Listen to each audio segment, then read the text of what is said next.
and the rivers ran red with the blood of innocents. You are your own worst enemy.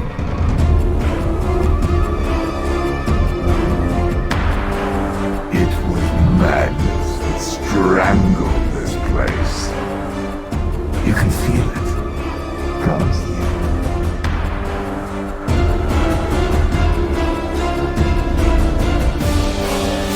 Do you not wonder what tugs at the strings of fate? What stands aside the abyss and beckons you to fall? Believe me, you will fall, exile.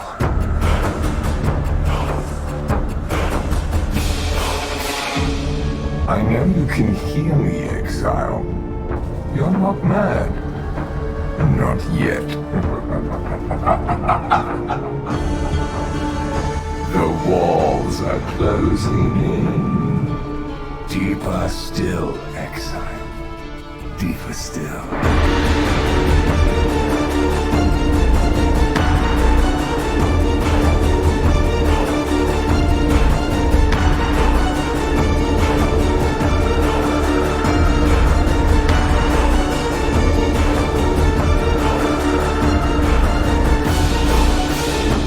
One person's beginning is another person's end. I wonder what your end will begin. What's up everyone, it's Victon, back with another Path of Exile build guide. Today we're going to be going over a hybrid, low-life Necromancer that combos the crazy strong Carrion Golems with the also crazy strong Syndicate Operative Spectres. Using this combo, you're going to end up with not only crazy single target damage from your Carrion Golems, like we're all used to on a Carrion Golem build, but also a super strong map clear speed, with the crazy clear speed that comes with Syndicate Operative Spectres, which is kind of an area that the Carrion Golems lacked prior to this build. Remember how bad those Legion monoliths felt with the Carrion Golem only build? Absolutely not anymore. Now we're easily full clearing those, which just adds even more juice to your in-game maps. I'm getting ahead of myself here though. What's the basics for this build? First and foremost, I kept the budget on this build very cheap. I'm releasing this guide on the eve of the new week and 3-week events coming up, and with the shortness of these events, I think it's best to get a build that is as cheap as possible while still being as strong as possible. We'll also not be getting an Animate Guardian, so no dead Animate Guardians to deal with and lose currency on. So yeah, as you can tell, it's going to be a little bit different with this build, but it ends up being incredibly strong. I've included both a budget version and an in-game version POB in the description, so you guys can use to progress your characters as you play through these events. The budget version will cost you anywhere between 3 and 6 exalts, depending on some of the item prices. That build gets you all the way to 5k ES with roughly 86% all resistances, about 1000 ES regen per second, decent block chance, evasion, and physical damage reduction as well. We also have roughly 5.5 million total Shaper DPS with all of our Carrion Golems, which might seem a bit low, but keep in mind that we also have 4 Syndicate Operative Spectres as well, shredding things alongside your Golems. I was able to do Deathless Uber Elder and Cyrus 8 with the budget version of this build and not using any of the Primordial Jewels, which end up being the most expensive part of the build, but like I said, don't worry about it, you can absolutely do all of these without those jewels, especially on in the early points of these two events. It was incredibly easy. I didn't even come close to dying one time on either of those fights. So once you get to the in-game build and beyond, it is absolutely absurdly insane and can actually do 100% Delirium Deathless Tier 17 Tropical Island runs no problem, which has been an issue for Carrion Golem builds in the past.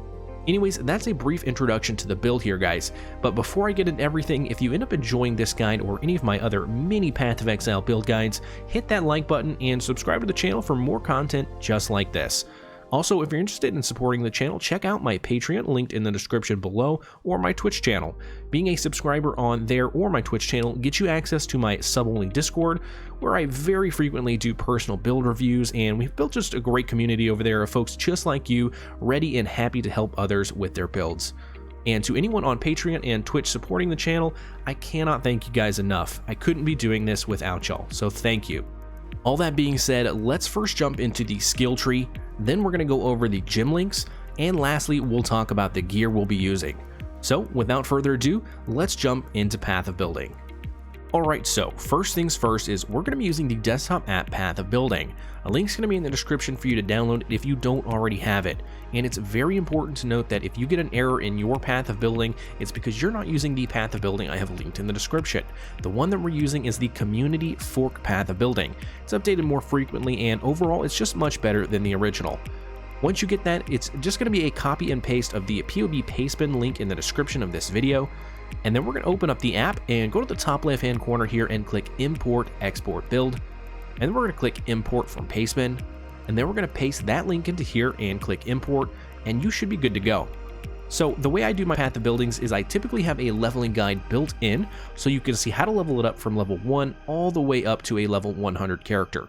I have done that here, as you can see.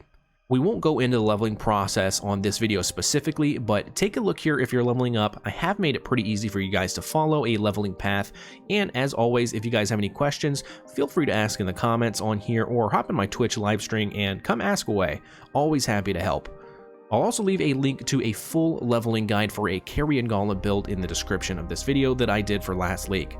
It's slightly different from this, but it's a very solid, straightforward guide on how to level up a Necro summoner in a fresh league. Now, I do still want to cover a few things here in the Path of Building though, mainly the bigger, more important nodes that we're going to be grabbing since, like I said earlier, this is a bit different than you might have been used to with building a Carrion Golem character in the past. For the most part, it's a very similar tree to the low-life Necro Carrion Golem build I put out in the Heist League, and which I will of course have a link to that guide in the video description if you're interested in a build guide for an in-game Carrion Golem build like that one. But the differences here is that we're not going to be going physical damage and impale like we used to. Instead, we're going to be scaling cold damage and converting 100% of our physical damage to cold damage with 4 green sockets and a triad grip glove, which we're going to be talking about a little bit more in the gear section. This is the best way to scale Syndicate Operative Spectres, and it still manages to give your Carrion Golem some pretty solid DPS. It's also a very cheap way to get some great damage since it doesn't require any fancy gear. You'll first note here that we're going to be picking up Elemental Equilibrium. You'll also note that we're going to be grabbing Avatar of Fire. That's so that when we drop our Frost Bomb, it's debuffing enemies with cold exposure to shred their cold resistance, as well as hitting them with fire damage instead of cold damage, and further shredding their cold resist through Elemental Equilibrium. You have to get Avatar of Fire for this to work though, because if you don't, then you will be dealing cold damage with your Frost Bomb, and we don't want that because it'll make monsters gain cold resistances instead of lose them. Other than that though, it's a very basic tree. Just note that we of course are going to be picking up every single reduced mana node on the tree that we can, and we're also going to be anointing our amulet with Charisma. We do pick up some strength and dex nodes like here and here. That's really only if you need it though. Some of you guys will be able to get dex and strength on your gear or on your cluster jewels, but for a budget friendly build, it's okay to spend a couple points and get the nodes on the tree. Make sure you of course grab the extra Golem node here and the extra Spectre node here. Until you get your primordial jewels, you're going to end up with 3 Carrion Golems and 4 Spectres, which again is more than enough and is what I used for Deathless Uber Elder and Cyrus 8 runs. Once you get your primordial jewels, you're going to end up with 4 Carrion Golems and 4 Spectres. I'll briefly go over the primordial jewels that you're going to want because at this point, I'm sure most people do know what these do, but we're going to go ahead and talk about it real quick. Your first primordial jewel is a Primordial Harmony. After that, you're going to want to purchase a Primordial Eminence, then a Primordial Might, and lastly, you're going to buy all 3 of those again, and then you're going to sell them to a vendor, and it's going to pop out an Anima Stone for you. It's much cheaper to do the vendor recipe yourself rather than buying the Anima Stone straight up, so just a little bit of a tip there. I did want to mention though that you guys shouldn't be afraid of high primordial jewel prices at the start of a league or event using this build. Since we're using both Carrion Golems and Spectres, we're going to be completely fine to get your primordial jewels at a slower pace. Your Spectres do just as much, if not more damage than your Golems, so it's not really of a big deal, don't worry too much about it. These jewels are usually quite cheap, but in the last league, Heist League, they were a bit pricier for the first couple weeks of the league, so just keep that in mind. Now for our unique jewels down here, these would only be used in the in-game version of the build. They aren't too expensive and are certainly not required. Again, I did the Uber Elder run without either of these jewels, so just keep that in mind as well. Once you get them, of course, you're just going to be even stronger. Now for our large cluster jewels, we're going to be grabbing the same for each. We're going to grab 2 that each have, at a minimum, renewal on them, and ideally you'd also want to have feasting fiends as well. If you can't get feasting fiends, the second best is raise and pillage, and from there you could also spend a bit more currency and grab vicious bite or primordial bond. For medium cluster jewels, we're going to be going with the non-curse aura effect base ones. Don't worry here though, you're going to be just fine with the cheap 4 or 5 low eye level version of these until you can get to your in-game build and want to spend a little bit more currency on the 6 passive ones. I didn't have those big fancy ones in my testing and I did completely fine. You're going to want a setup just like this, with one of your mediums having pure aptitude for less mana reservation of purity of lightning, one with pure might for purity of fire mana reduce reservation and also some needed strength, and lastly you're going to want 2 with replenishing presence. For your secondary stats, you're going to want to look for ones with dex, strength, 25% increased effect of small nodes, and lastly some chaos resistance. As far as our ascendancy choices, we're of course going to be going with Necromancer. It's a huge amount of damage since we're scaling our aura effect, and also provides a decent amount of survivability to us with physical damage reduction and a free bone armor shield. First, you're going to be getting mindless aggression for just some basic additional damage. From there, we're going to get unnatural strength for a nice damage boost in damage through our minion gem levels. And from there, for our third note, we're going to grab Commander in Darkness. This is the big one that really scales well with our aura stacking effect, giving our minions an absolute ton of attack and cast speed with the 9 auras that we will have on at all times. Lastly, we're going to grab Bone Barrier, which, like I mentioned, gives us some great defenses. Now, there are some great in-game choices here, and I will be coming out with an in-game version of this build guide, so do check the channel out for that. If it hasn't already come out yet, subscribe and hit that notification bell to get updated when it does come out. Now, like I mentioned, there are some different upgrades here and there with cluster jewels, with different jewels in general that you can be getting. So if you're interested in in-game choices, I will be coming out with an in-game version of the build, so do check the channel out for that. If it hasn't already come out, go ahead and subscribe, hit that notification bell to get updated when it does come out.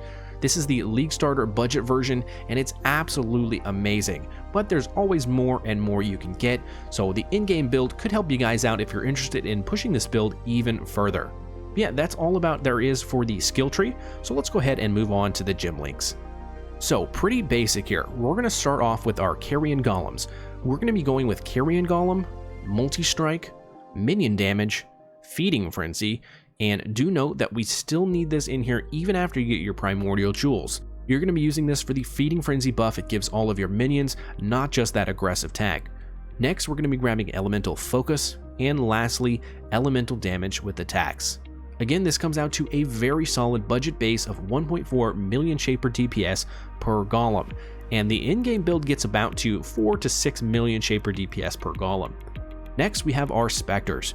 Again, we will be using a Syndicate Operative Spectres, which can be found in June missions, and you can always go out to Global 820 or Global 6666 and ask if anybody has these Syndicate Operatives, and people are always very willing to help you out. You're just going to go to their hideout, desecrate, and pick yourself up a Syndicate Operative. Until you get Syndicate Operatives, I would suggest using Frost Sentinels, which you can grab from Act 8 in the Lunaris Concourse. Up until Act 8, I'd suggest using Slave Drivers from Act 5, the Control Blocks. Do note here that your Frost Sentinels will use a different gem setup. They're going to be using Spell Echo, Greater Multiple Projectiles, and Controlled Destruction as your forelink. Once you get your Syndicate Operatives up and running though, you're going to be wanting to use the following setup: Raise Spectre, Elemental Damage with attacks, Greater Multiple Projectiles, and lastly Spell Echo. The way Syndicate Operatives works is they have an attack that triggers a spell which deals physical damage. We then scale all that physical damage into cold damage, so then we can utilize cold penetration for both extra damage and great freeze and shatter chance. These dudes have insane clear speed and actually are super solid boss damage as well. Do note here though that you want to position them correctly when fighting bosses. They can be a bit annoying to position. You don't want them to ever melee bosses. You want them to use their ranged attack so they can trigger their spell, which is going to be dealing the most of the damage. If they're in melee range, they kind of just derp along and do nothing. Easy to fix though by just running around in circles and making sure that you're positioned correctly. Also remember to socket this in your helmet. We're going to be talking about gear later, but we want to use a helmet specifically for our Spectres, so get these in there to start with. Next is some of our buffs. We're going to be using Vitality and Blood Magic, unlinked to Purity of Lightning and Summon Skitterbots. Again, we want to make sure Blood Magic is only linked to Vitality in here. We are a low life build and we will be using both our mana and our life to reserve our auras. You can further see that here in our shield. We're going to be going with Hatred, Vol Haste, and Vol Discipline. All three of those are going to be reserving life instead of mana, since you're going to be socking them in your Prism Guardian shield. Next, specifically, we're going to have in our gloves 4 green sockets, and it's very important that you have to have 4 green sockets here. We're going to have Dash, Vol Impurity of Ice, which you're going to be using for 100% cold penetration for 3 seconds on use, and then we're going to have a level 1 Desecrate to keep mana cost low, and lastly a Precision. For Precision, you're going to want to simply leveling up as much as possible as long as your mana pool can handle it. Eventually it's going to get to the point where you reserve too much mana and you're not going to feel comfortable casting Dash or Desecrate, so just level it up to the point where you feel comfortable.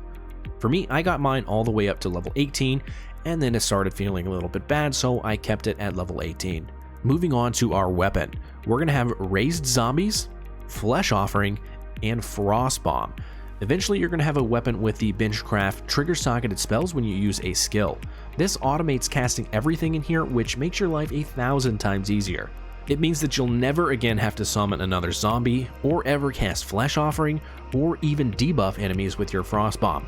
Basically, you just spam Desecrate, and it does all the work for you. Until you get a weapon with that craft, it's totally fine to just use the exact same links and manually cast things. Now, we do have 2 unset rings with gems in them as well. Our first one is going to be Frostbite, which is going to be on our left ring slot, which is in a Profane Proxy ring. This auto curses Frostbite from your Skitterbots, so another one less thing that we're going to have to be casting manually. All automatic, which is what we want to be doing here. Lastly, here is our right ring slot, which we're going to be putting in Purity of Fire in a Void Eye. Another Super Troop item that is going to be very powerful with this build.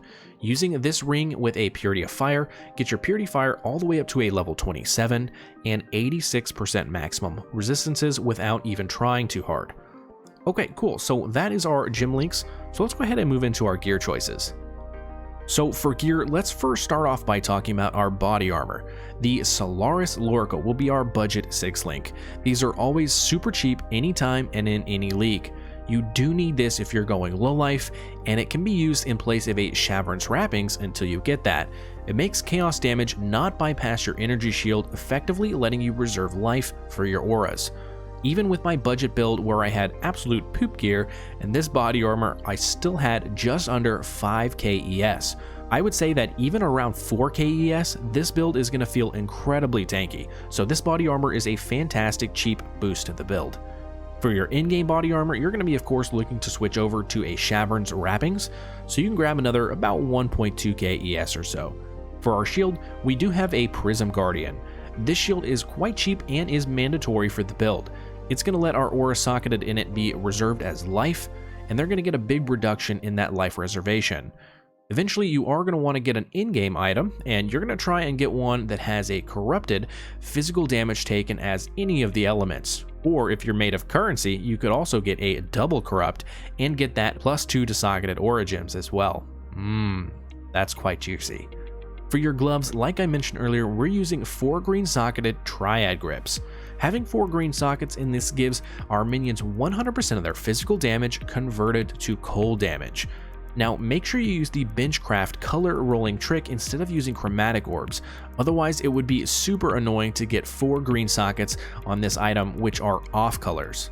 If you're new and don't know what that trick is, check the link in the description to this video that I have a guide on it, and you're going to be able to be walked through how to do this trick. It's super easy, super cheap, and it'll always get you some really nice colors on off sockets if you ever need them.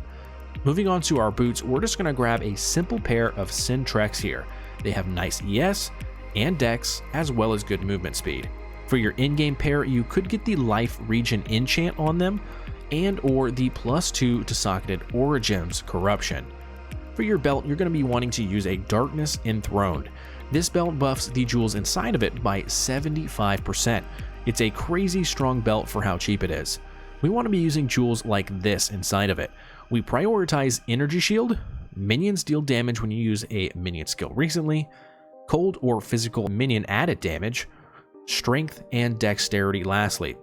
Moving on to our left ring, like I mentioned earlier, we're going to be grabbing a Profane Proxy, which gives our Chilling Skitterbots the ability to curse Frostbite to nearby enemies, as well as shocking all nearby enemies for a 15% more damage multiplier.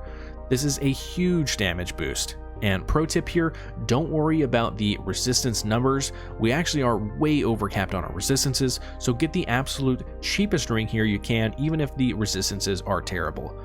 For our ring in our right slot, we're going to get another super cheap item. It's going to be the Void Eye, and we're going to put a Purity of Fire in it for that +5 to gem levels.